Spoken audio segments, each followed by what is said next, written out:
PDP rejects a National Convention judgment, asks members to proceed with preparations. Court sacks a Zanfara rep for defecting from PDP to APC.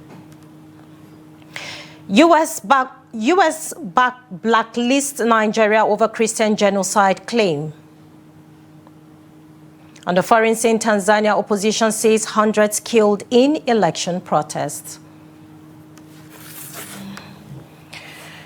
A warm welcome to News Hour on Trust TV. I am Mimana Bagudu. Now, the People's Democratic Party has reacted to the judgment of the Federal High Court in Abuja, which restrained it from proceeding with its planned National Convention. A statement signed by its National Publicity Secretary, Debo Olugunagba, the PDP described the ruling by Justice Kolawole Omotoshon as an assault on Nigerians' democratic process. The party, however, maintained that the judgment does not invalidate its preparations for the National Convention to elect new national officers.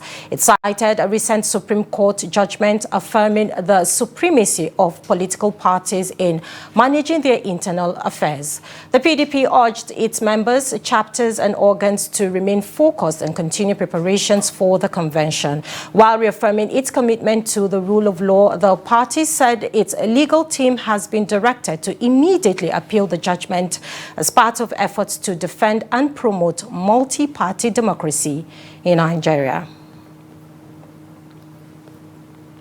Now, earlier, the Federal High Court in Abuja has halted the planned 2025 National Convention of the People's Democratic Party, PDP, pending full compliance with the party's constitution, statutory requirements, and the Electoral Act.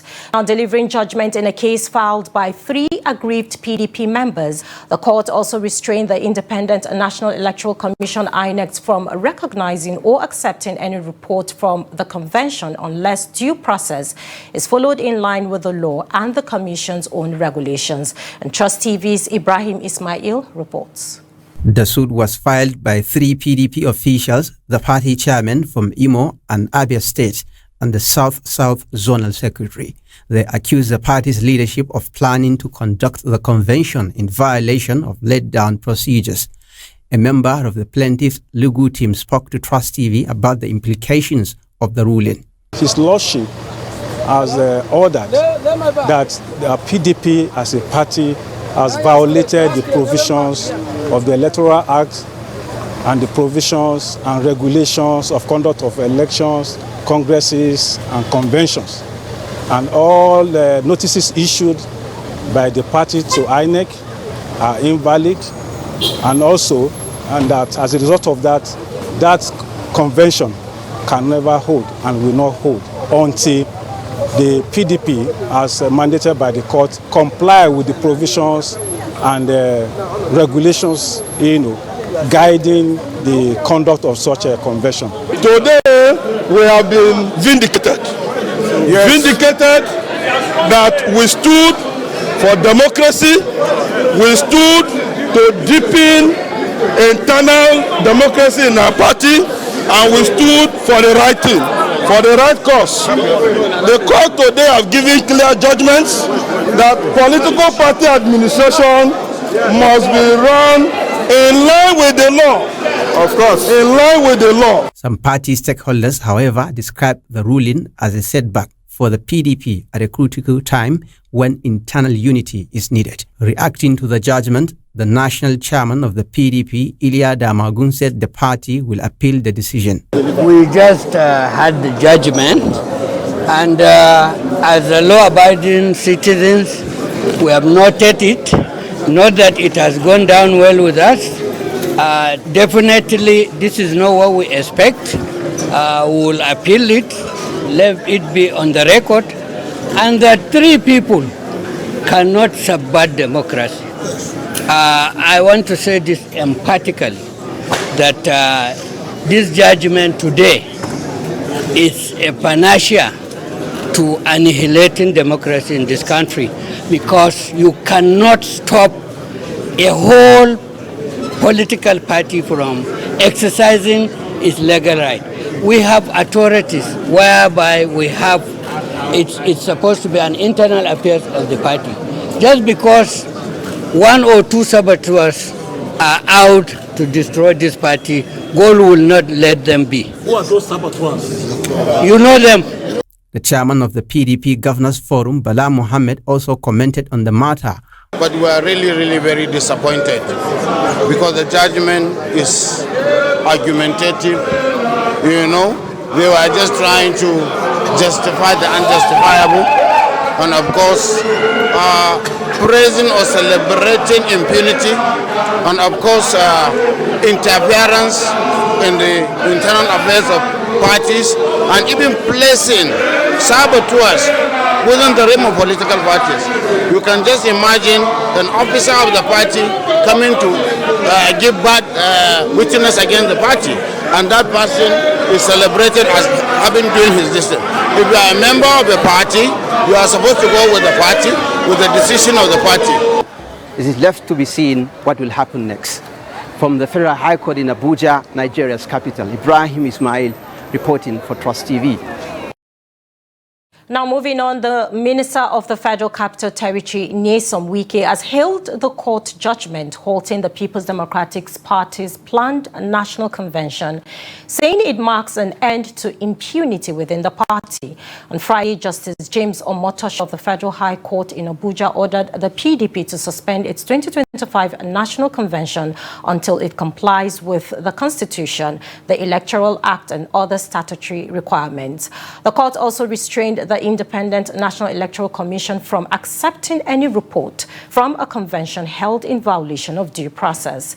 Reacting to the judgment, Wike said the ruling brought him mixed emotions, describing it as one of the happiest days of his life, yet a sad one because of the state of disarray within the PDP. Now, among those present during his remarks were former governors Samuel Otom and Okeze Ikpeazu, current and former lawmakers, as well as Rivers State legislators led by Speaker Martin Amioli. We can emphasize that leadership requires humility and respect for those who have made sacrifices for the party, warning that arrogance and disregard for others always lead to crisis. He urged party members to remain steadfast and continue to stand by the truth.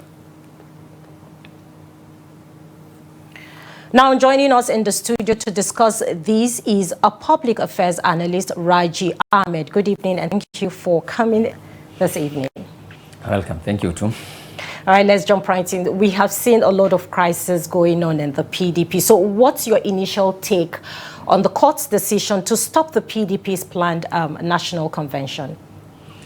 Well, I think it's the right of every citizen, whether he is a party member or not a party member, if he's aggrieved, he should approach the court. And we all have the belief that the learned judge will always give justice. And that is the only panacea to peace. If this group that has gone to court today have decided that they will go and carry talks and go and disrupt the convention, it will have been another different story. You have heard the statement of the party's chairman, the national party chairman of the PDP. You have heard the chairman of the Governors Forum. They've accepted the judgment, not because it's pleasing, but that is what is democratic, and that is for rule of law. And the party have decided that they will appeal. And that is what is in democracy. That is what is obtainable in every civilized society. We cannot accuse people of having complaint, having agitations. At the same time, will not also say that whatever judgment that is given, somebody will also fully accept it. We have had the opinion of the Minister of the FCT. He has said it's an end to impunity. And this is what I have said, that the PDP has been in impunity for a very long time. This is not the beginning of it. We have seen it a number of years back. And it's the same thing that is destroying the party. It does not reward loyalty. That's my own take. So if you look at the ruling, was it really expected, given the internal wagglings within the party? I have not heard what you said.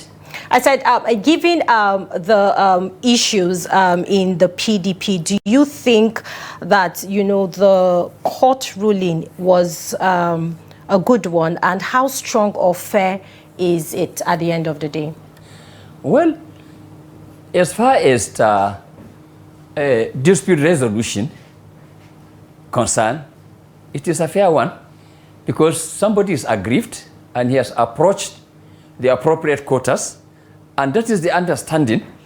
And the other side of the party have decided that they will appeal.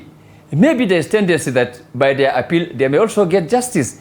So the question is that nobody will take law into his hand and say, this one belongs to me.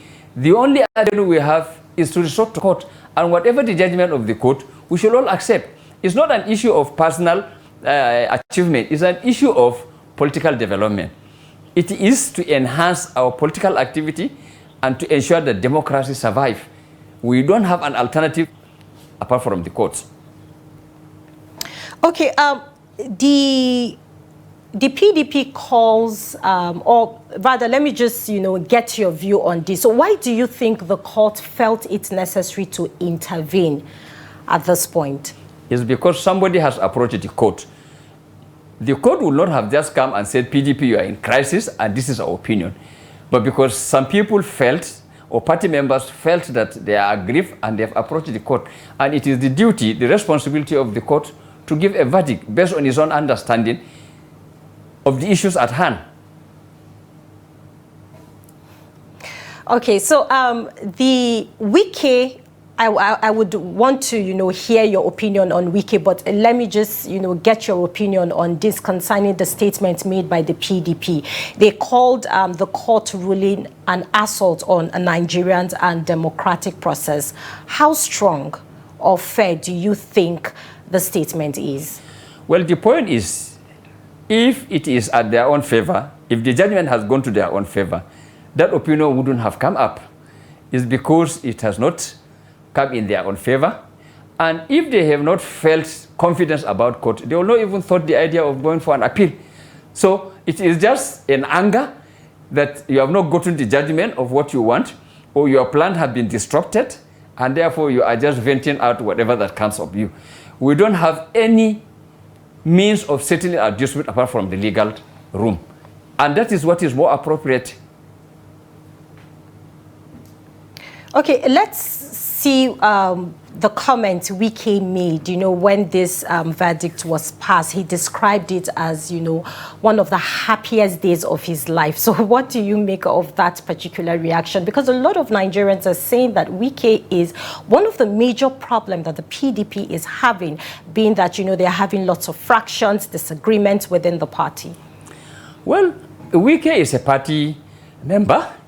Wike had been in PDP for a very long time, and I'm sure Wike has supported this party. I have said it, that recall when the party lost governance in this country, we may not be, because we are not part of the executive, but all our understanding is that he has supported the party for a very long time. Mm-hmm. And that is why I said the party does not reward loyalty. Wike has every right to say he is happy because the judgment has gone in his favor. And he has still remained a PDP member. If people believe that he has violated, people in the sense that is the party feel they have violated, they have constitution, and their constitution has provided punishment. They should punish him. Why are they still not punishing him? So that means, or to my own understanding, that maybe what Wike is saying might be the truth. All right, thank you so much for speaking with us tonight and for making it through to the studio. Public Affairs Analyst Raji Ahmed. Such a pleasure to have you on News Hour tonight. Thank you very much. You're welcome. All right, now moving ahead, Federal High Court in Abuja has rejected a request by former Jigawa State Governor Sule Lamido to stop the People's Democratic Party's National Convention scheduled for November 15 and 16 in Ibadan. Now, Justice Peter Lifu declined to grant the interim order sought by Lamido, who argued that holding the convention could violate the party's constitution and deny him the chance to contest for national chairman. Instead, the judge directed the PDP and the Independent and National Electoral Commission to appear before the court within 72 hours to show cause why the release should not be granted. And Lamido had filed the motion ex parte urging the court to halt all convention preparations pending full hearing of his case. Now, Justice Lifu adjourned the matter until November 6 for the further proceedings. All right, in a significant move, a federal high court in Abuja has ordered the removal of the member representing Gumi-Bukuyum Federal Constituency of Zanfara State in the House of Representatives, Suleiman Gumi, from his seat. Justice Obiora Egwuatu on Thursday ordered the Speaker of the House, Tajuddin Abbas, to stop recognizing Gumi as a member representing the constituency. The judge further directed the Independent National Electoral Commission, INEC, to organize a fresh election to fill the vacant seat within 30 days of the ruling. The case, with suit number FHC/ABJ/CS/1803/2024, was instituted by the PDP and its Zanfara State Chairman, Jamilu Jibo Magayaki, through the lawyer Ibrahim Bawa, against the representative Gumi, the Speaker of the House of Representatives, Tajuddin Abbas, and INEC. In the judgment, Justice Egwuatu held that, having defected from the party that brought him to office, PP, to the All Progressive Congress, APC, Gumi had forfeited his seat under Section 68, subsection 1 of the Nigerian Constitution, 1999. Now, the lawmaker representing Jama'a and Sanga Federal Constituency at the House of Representatives, Daniel Amos, has officially defected to the ruling party All Progressive Congress, APC. In a letter of resignation to the ward chairman of the People's Democratic Party, Jagindi Ward, Jama'a local government area in Kaduna State, Saidu said, "I write to formally tender my resignation from the People's Democratic Party, PDP, with immediate effect." He added, "This decision did not come lightly, as I have over the years given my utmost commitment and loyalty to the ideals of the party." The House member stated that the PDP has offered him a valuable platform to serve, contribute, and engage in the democratic process, for which he remained deeply thankful. And Amos explained that after wide consultations with his supporters and stakeholders, he believed that it is time to look ahead to a new chapter that better aligns with his convictions and the aspirations of his constituents for effective representation and meaningful development.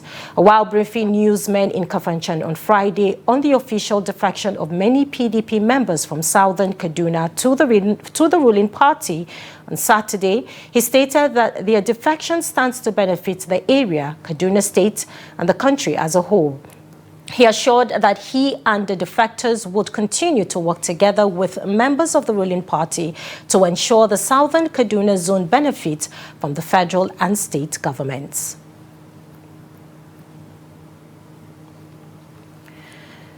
Now, the Petroleum Products Retail Outlet Owners Association of Nigeria, Petroleum, has backed President Bola Tinubu's approval of a 15% import duty on petrol and diesel. National President Billy Gili Hari confirmed the association's position in an interview on Friday. A policy already approved by the federal government has drawn mixed reactions from Nigerians and industry stakeholders. Gili Hari said the new tariff is aimed at protecting local production and supporting domestic refineries. He, however, noted that Petroleum will monitor how the policy affects its members and fuel prices in the coming days. The African Democratic Congress has rejected President Bola Tinubu's approval of a 15% import duty on petrol and diesel, saying the move will worsen economic hardship across the country. In a statement by its National Publicity Secretary Bolaji Abdullahi, the party described the new tax as insensitive and misguided, accusing the government of ignoring the suffering of Nigerians. The ADC warned that the levy could push fuel prices beyond 1,000 naira per litre, further straining families, commuters, and small businesses already hit by subsidy removal and inflation. It also questioned the justification for the policy, citing the failure of the Port Harcourt refinery just months after a $1.5 billion rehabilitation. The party urged the government to reverse the decision, insisting that genuine economic reform must prioritize citizens' welfare. According to the ADC, a government that cannot run its own refineries has no business taxing those keeping the country running with their sweat and blood. Now, joining us in the studio to discuss the new fuel tax is Dr. Mahmoud Hassan, a former CBN director with over 30 years in financial regulation and policy, has served with the African Union Commission and sits on several boards, including the African Finance Corporation, and is a member of the reconstituted Daily Trust Board of Economists. Good evening, sir, and thank you for joining us this evening. Thank you for having me. All right, let's dive right in. What is your take concerning the federal government's approval of this 15% import duty on petrol and diesel? Yeah, okay. I think if we take it on the merit of it, in the underground statement to the policy was the fact that the government is trying to protect the domestic refineries and also to protect domestic farms that are producing PMS. So if you look at it from that context, yeah, it is good to discourage importation of the finished product so that the transfer costs, the transfer inflation, all that will not come with the increasing prices. Also putting that tariff will mean the landing price of the imported product will not be competitive compared to the local one. Don't forget there's also the exchange rate margin that is there. There's all the logistics, the freight and all that. So if you build in those costs into it, the landing price will be a lot higher. So that will discourage the importers from bringing it because their price will not be competitive, they will never be able to sell. And so the local ones will be able to now invest, attract more capital, and then be able to produce locally, which will save us our forex for the importation, also create jobs locally, and also the linkages to that sector, other supporting sectors that benefit from that process will also strive. That is one side of the equation. The other side of the equation is that for long as this protection is available and these tariffs are imposed to discourage importation, there's also the need to provide other prerequisites that is required for security of supply. Other infrastructure facilities are required for whether it's Dangote, whether it is modular refineries, whether it's the small refineries that you have around. They need to have the transportation logistics to be able to deliver to the end users. They need to have the roads. They need to have security to protect their equipment and all that. If those are not provided, and this tariff discourages the foreign or the importers from bringing in this product, one, what we'll have is scarcity. However, if these guys are still able to import with that high price, don't forget that the importers will transfer the price to the end users. So if these local producers do not have this other prerequisite for them to be able to produce effectively and sustainably, then this transfer price will come to the end users, and at the end of it, the normal or the day-to-day consumers of this product will be the ones to suffer, because the only alternative available will be to use the imported product, and that price is already transferred. Dangote is there, and so this fear may not be very valid for now if Dangote is also allowed to, produce to meet the domestic requirement. What we saw from the dramas that happened in past periods where local suppliers insisted that they don't want to take from Dangote, they want to get importation. The government also opened the window for anyone that wants to import to import. It's a free market. So you see those complex issues on ground. If those are not curtailed or tamed appropriately, the policy may be counterproductive. So yes, it is good to protect the local industry, but we should also provide other things that will enable the local industries to produce, including the regulatory efficiency and transparency in the implementation. Implementation should also not be covered by waivers and all exceptions. So the customs and all the authorities that are in charge of implementing that should also be very, very transparent and accountable in what they do. All right, amazing. Based on your explanation, it's a good initiative, but then this particular policy is drawing mixed reactions amongst Nigerians. Why do you think it's so? Because Nigerians are saying at the end of the day, they're always at the receiving end when such policies are being, brought forth for the nation. I think that the mixed reaction is valid from both sides of the equation. We've seen before now, everybody was clamoring that when Dangote comes on stream, problem of petroleum is gone, prices are going to be very liberal and all that. Dangote came on stream, the next thing was that it's a monopoly, is going to be fixing the prices. Government came on board and said, oh no, you cannot sell, you cannot sell at the exchange rate value. You need to get the crude in dollars, but you're going to sell the products in all those things came up. So at the end of it, the end users are the ones that suffer those prices. But we saw competition coming in. Other suppliers are coming. Dangote was going. There was a time Dangote was cheaper. NNPC and others also reduced their prices. That's the merit of competition. However, when there are no regulations or regulators are captured and they are not able to efficiently look at this complex scenario and be able to apply the regulation or the laws or the modus operandi of that process, then you start seeing things falling apart. So for those that are concerned that yes, this may end up impacting on the end prices of the product, it's valid. And for the government on the side that yes, we're trying to protect domestic producers to be able to enable them grow and invest in their product and get return for it. Yeah, it's also valid from the other side. But like I said, it's not only the tariff that would discourage those guys from importing. If they import and they know that they can transfer the price to the end users, of course they will continue to import. So those that will suffer will be the end users. So it's important that the regulators, the customs, the implementers of all these processes are also abreast with this sequence so that you don't have the end of it. Because I also read recently there's also a tariff on fuel, even though the chairman of the tax reform has said that that will come next year. But you see all those small prices add up to that, and at the end of it the prices of the end product will be higher, and this will also impact on central bank inflation and other issues that are on ground. So I think the mixed reaction is valid, but I think the government and the regulatory authorities also need to explain very well to the people, to enable people to understand, and also manage the market expectation around the end users of the product. Based on the government's comment, it says that it's a bridge and not a burden. Now, from your perspective, what exactly does that mean? And do you think Nigerians really see it that way? Let's hear from you. Maybe you're going to give Nigerians a bit of, a little hope tonight.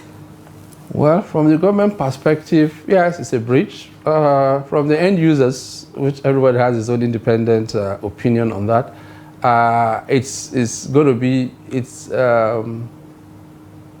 anticipated to be a burden.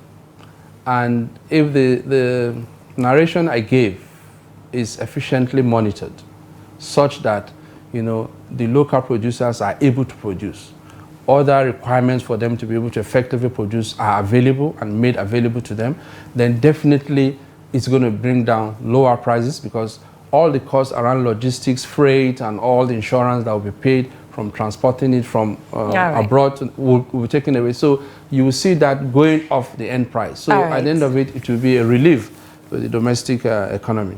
Hopefully. Thank you so much, Dr. Mahmoud Hassan, for joining us tonight and, giving us an insight of what Nigerians should expect concerning the new tariff. We're grateful. Thank you for having me. You're welcome. Now, moving on, resident doctors under the Federal Capital Territory Administration have announced an indefinite strike beginning midnight Saturday, November 1st, 2025, over unresolved welfare and administrative issues. The decision was confirmed in a letter to FCT Minister Nyesom Wike, signed by the association's president, Dr. George Ebong, and secretary, Dr. Agbo Afiong. The doctors said the strike became necessary after repeated efforts to resolve long-standing problems failed. Their demands include payment of outstanding salary arrears for members employed since 2023, recruitment of new doctors, and settlement of medical training funds. They are also seeking correction of irregular salary deductions, promotion arrears, and renovation of FCT hospitals to meet global standards. The doctors vow to continue their action even if their national body, NAD, suspend its own strike. The move is expected to disrupt healthcare services across the FCT, where resident doctors make up most of the medical workforce.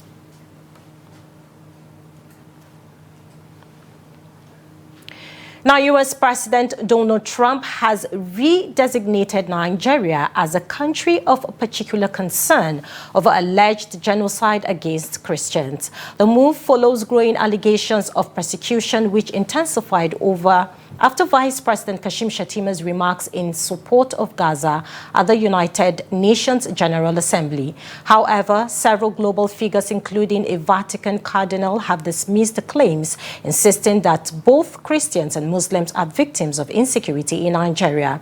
In a statement posted on social media, Trump said Christianity was facing an existential threat in the country, alleging that thousands of Christians had been killed by radical extremists. He added that Nigerians' situation demanded urgent global attention to stop what he described as a mass slaughter.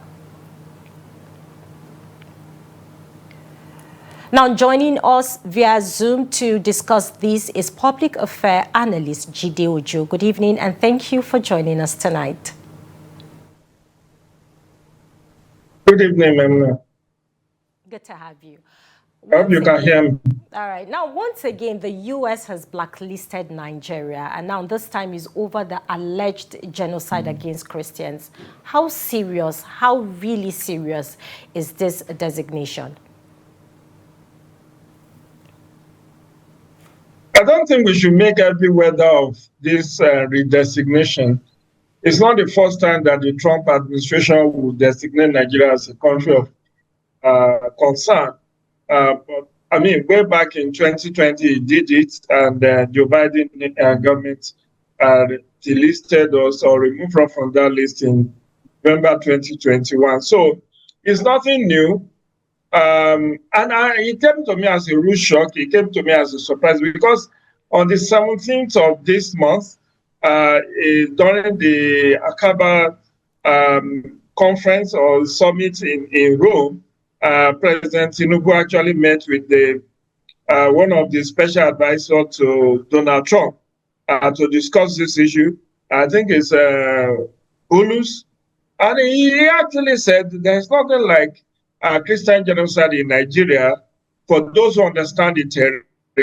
So this is politically motivated. As he said in that news report, this gained interest of America because of what our vice president said during the September United Nations General Assembly in September this year, where he talked about Nigeria not being happy with the situation of Gaza. And we know that United States government have been supporting Israel with all the atrocities that have been allegedly committed in Gaza and Palestine. So this is pure politics. And I think it's just for us to, for the government of Nigeria to continue to work strenuously to protect both Christian, Muslim, atheists, everybody. We know that the country is seriously challenged in terms of security.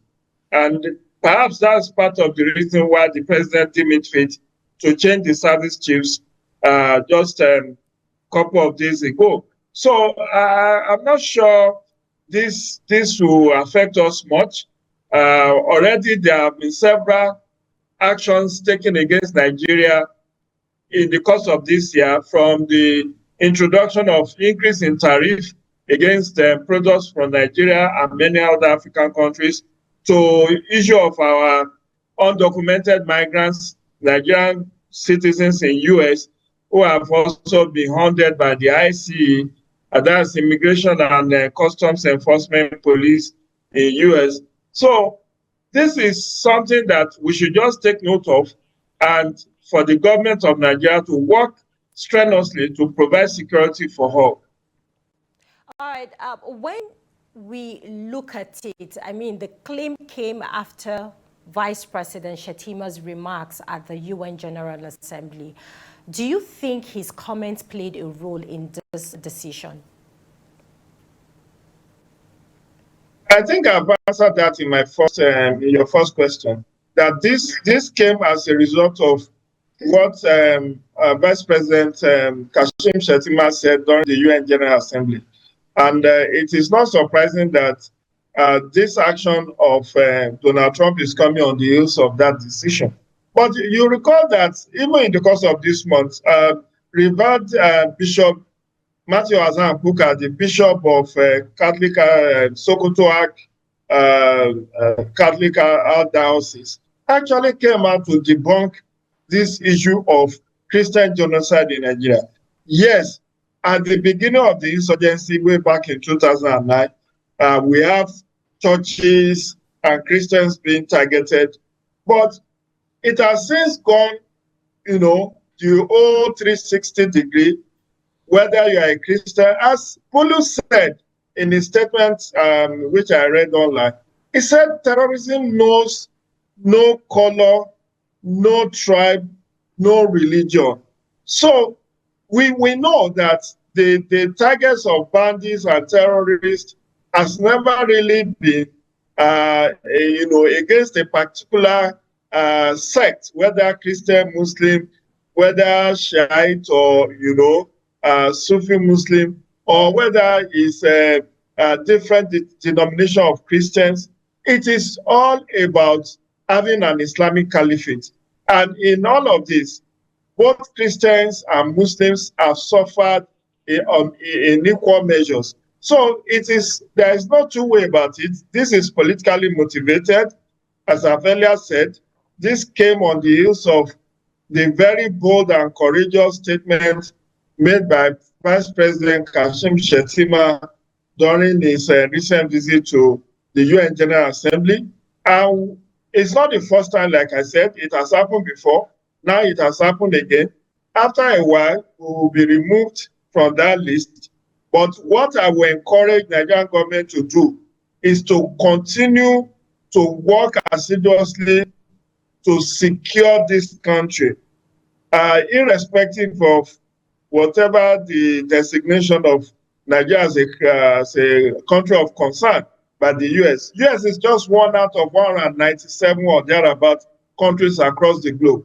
The European countries, the Asian countries, the Caribbeans, the Southern Americans have not so designated Nigeria. So it is just for the government not to lose focus, to continue to work in accordance with Section 14, Subsection 2B of the Constitution, which says security and welfare of citizens shall be the primary purpose of government. All right, thank you very much, Jide Ojo, Public Affairs Analyst, for speaking to us tonight. It's my pleasure. Enjoy your weekend. Thank you, and you too. Now, moving on to more stories, the House of Representatives has launched an investigation into widespread complaints of arbitrary tax deductions from the earnings of civil and public servants.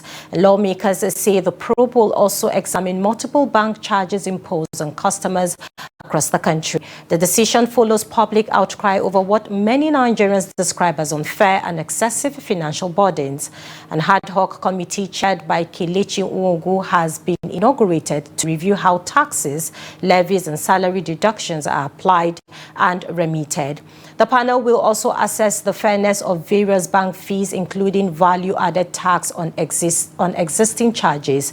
The Speaker Abbas Tajuddin, represented by Chief Whip Usman Kumo, said the investigation underscores the National Assembly's commitment to protecting citizens from exploitative financial practices. We say a lot of things. You've had the tax deduction, you had everything here. You won't also be happy that after your mother or your father, after job well done, yet his pensions has already been deducted from companies or banks, but yet they can't get it. We won't take that again. Enough is enough. No matter whoever they know, we also know who you know. This job will get to the root of it this time. The interest of all and sundry is very key and important to us as representative of the silent majority. The topic and the issue to be investigated has to do with the public and civil servant interests.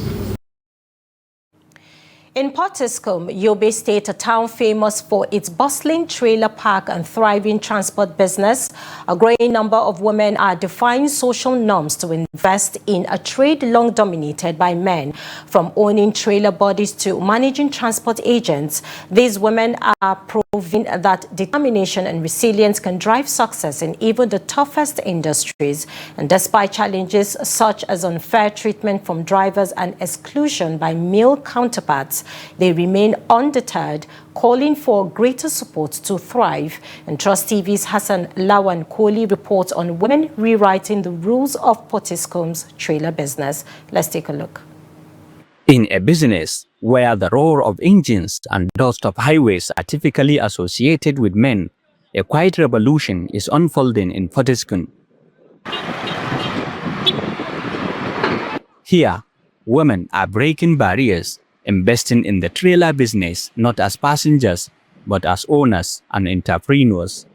Habiba, one of Pottiscombe's female trailer owners, began her journey with 2 trailers. Despite losing one and facing challenges from her male driver, she refused to give up. Da kyar bodin ya dawo sun cinye kudin su sun ki ban kudi kuma sun ki mai domin bodin. I had to sack my driver because he wasn't being fair to me.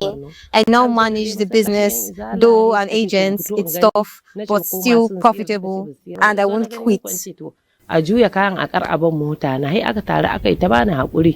determination mirrors a growing wave of women venturing into Pottiscombe's transport economy, driven by grit and resilience.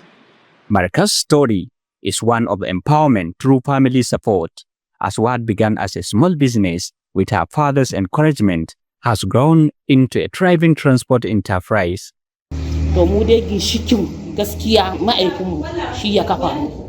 My father supported me to start a small business. I bought my first trailer body for 2 million naira. Today I own 5 and I'm still expanding. I want more women to define the odds and join this business.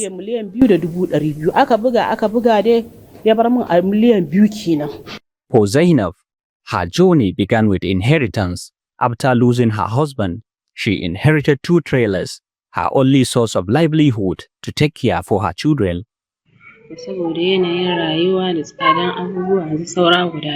The maintenance is very expensive. I had to sell one of the trailers, but I still depend on the others to support my children. We just need more support to keep going. Though the trailer business in Pottiscombe has long been male-dominated, women like Habiba, Marika and Zainab are changing the narrative on trailer bodies, leasing them to drivers and managing agents to ensure sustainability. Stakeholders say this new wave of women investors deserve recognition and support. I'm in business not less than 28 to 30 years. But it's just today, as you are here, looking for women that they are in transportation sector, is today that I had. And inshallah, I think by the next 2-3 years, we will get another additional females that they will invest in a business, in the transportation sector. Officials of National Association of Road Transport Owners say they are encouraged by the growing participation of women in the sector. We are happy to see women showing interest in this sector. In fact, we now have at least 10 registered female trailer owners, but they are facing numerous challenges.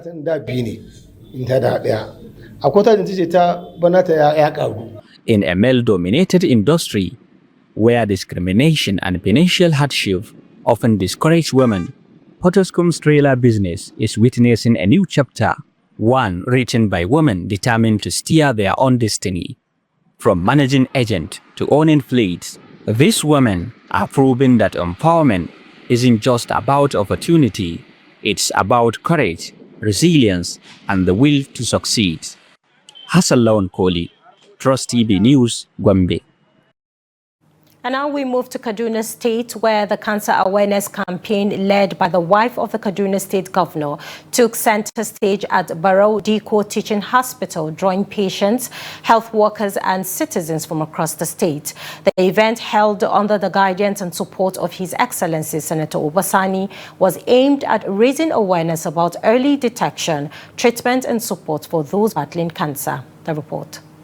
The cancer awareness is being carried out with the support of the Deputy Governor of Kaduna State, Hadiza Balarabe, to enlighten the women on the disease. The day symbolizing solidarity and hope in the fight against cancer. Professor Tajuddin Olasinde of the Ahmadu Bello University says the Cancer Awareness Month is to raise awareness on the cancer management, prevention and treatment. When we say Cancer Awareness Month, we want the citizens to be aware of what causes cancer, how they can prevent cancer, how they can screen for cancer, how they can treat and manage cancer generally from the point of diagnosis till eternity. And if you look at cancers generally, there are 5 commonest cancers in Nigeria. Among the top, number 1 cancer in Nigeria is breast cancer, the one that they are doing the screening for today. The event, which is supported by the Deputy Governor of Kaduna State, Hadiza Balarabe, performed cancer screening for women to know their status. We're going to do clinical breast screening for them. The doctors are there, they are consulting, and then we're doing ultrasound scans for the women there, and then there will be mammography for the people that need it. Other participants commended the Kaduna State government for providing health care for people with cancer. A lot of people are diagnosed of different forms of cancer every year, and because of this, we are raising awareness through educational programs, through partnership with non-governmental organizations, community organizations, to see how we can reach to the people on how they can access affordable health care for cancer patients. And the government is doing a lot in the area of providing accessible and affordable health care for patients with cancer. Other participants also expressed deep appreciation to the Deputy Governor of Kaduna State, Hadiza Balarabe, for her continuous support and compassion towards cancer patients and survivors, noting that her advocacy and commitment continue to inspire many and strengthen the collective effort to defeat cancer in Kaduna State and beyond. We move to business now. The Manufacturers Association of Nigeria (MAN) says the value of unsold goods in the manufacturing sector rose to 1.04 trillion naira in the first half of 2025, a 16% increase from 896.2 billion naira recorded in the second half of 2024. MAN described the rise as alarming, blaming it on weak consumer demand, low government patronage of local products, and persistent economic pressures. Director General Shegun Ajayi Kadri, who presented the findings of the Q3 2025 Manufacturers CEO's Confidence Index in Lagos, said the increase reflected poor implementation of local content policies. He identified other major challenges as high exchange rates, forex scarcity, inadequate power supply, high energy cost, multiple taxation, and poor road infrastructure. And despite modest improvements, MAN said the sector's performance remains fragile. Capacity utilization rose to 61.3% from 57.6% last year, and exports jumped to 803.8 billion naira in Q2 2025 from 294.4 billion naira in Q1. However, real output growth slowed to 1.6%, with the sector's contribution to GDP falling to 7.81% from 9.2% from 9.62%. Manufacturers also spent 676.6 billion naira on alternative energy and 1.72 trillion naira on imported raw materials, while 18,935 jobs were lost in the period under review. Ajayi Kadri urged the government to cut energy costs, improve forex liquidity, and expand access to affordable credit. Meanwhile, MAN's Director of Research, Dr. Oluwasegun Osidipe, said the MCCI score rose slightly to 50.7 in Q3, signaling cautious optimism despite disruptions in gas supply that raised production costs. Now, away from Nigeria, Tanzania's main opposition party says hundreds of people have been killed in protest over this week's elections, while the government insists it is restoring order after what it called isolated incidents. The United Nations confirmed at least 10 deaths in Dar es Salaam, Shinyanga, and Morogoro, the first official estimate from an international body since Wednesday's vote. Protests erupted after two of President Samia Suluhu Hassan's main challengers were excluded from the race. Witnesses say police used tear gas and live ammunition to disperse crowds. A curfew remains in force in Dar es Salaam, where government buildings were touched and internet access disrupted. Opposition party Chadema claims about 700 people have died since Wednesday, citing reports from health workers, a figure Reuters could not independently verify. The government says security measures are temporary and that normalcy will return shortly. The UN has urged security forces to avoid excessive force and called on protesters to remain peaceful as election results showing President Hassan in the lead continue to be announced. Now, Guinea-Bissau's army says it has failed an attempt to subvert the country's constitutional order.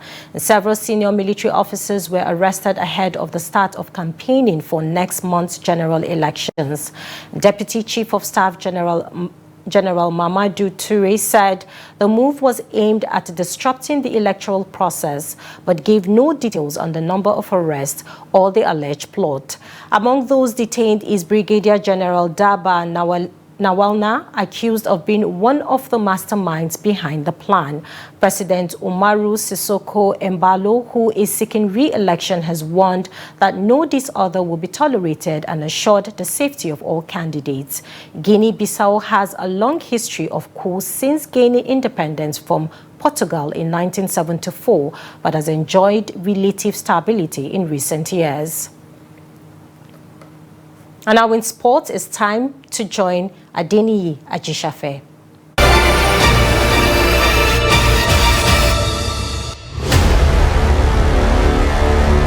Hive Basketball Club has confirmed Nigeria's D-Tigers coach Renawaka Amazi, team's head coach for the upcoming Unrivaled Basketball League season. Unrivaled, an 18 women's basketball league in the United States co-founded by WNBA stars Brenna Stewart and Nafisa Kolia in 2023, debuted in January 2025 with 6 teams.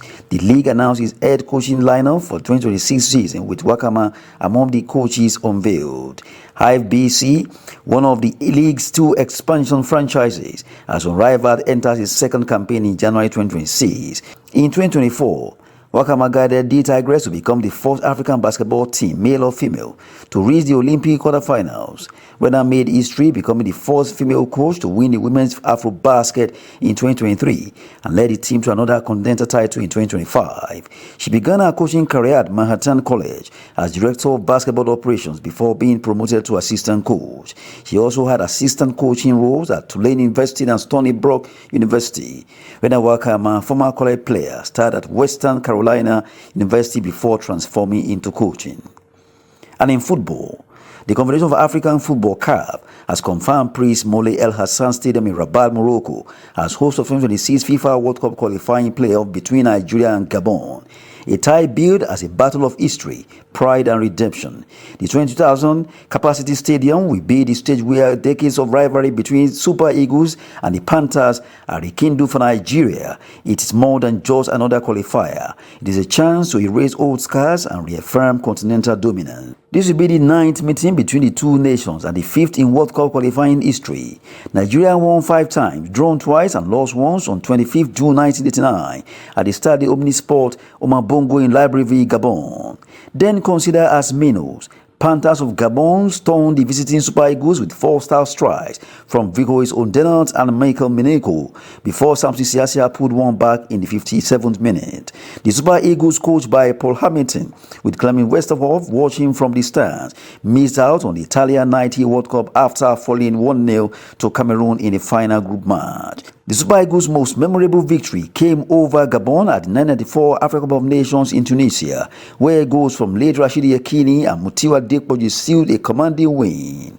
Nigeria hope to edge Gabon and the winner between Cameroon and DR Congo to book a ticket for the international playoffs in Saudi Arabia. That's Sport News. I'm Adeni Achishafe. And with that, we've come to the end of News Hour on Trust TV. Do well to follow us on all of our social media platforms and subscribe to our YouTube channel for more news. Thanks for watching. I am Mimana Bagudu. Have a great weekend and good night.